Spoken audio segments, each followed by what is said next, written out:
अस्सलाम वालेकुम स्टूडेंट्स, आप देख रहे हैं चैनल जिसका नाम है पढ़ाई घर।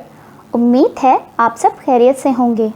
तो स्टूडेंट्स, आज हम जिस टॉपिक के बारे में बात करेंगे वो है घरेलू जानवर, डोमेस्टिक और पेट एनिमल्स, और इनके नाम हम आपको बताएंगे सिंधी में।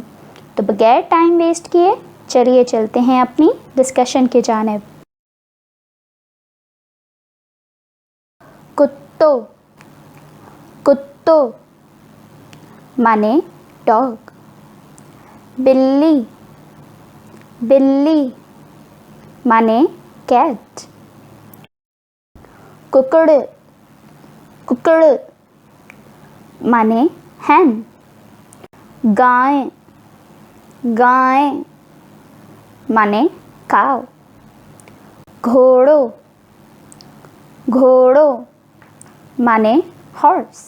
तो स्टूडेंट्स, ये थी हमारी आज की वीडियो। उम्मीद है आपने इन तमाम डोमेस्टिक एनिमल्स के नेम्स बहुत अच्छे से नोट डाउन कर लिए होंगे। अगर आपको वीडियो अच्छी लगी तो वीडियो को लाइक करना मत भूलिएगा। अपना बहुत सारा ख्याल रखिएगा।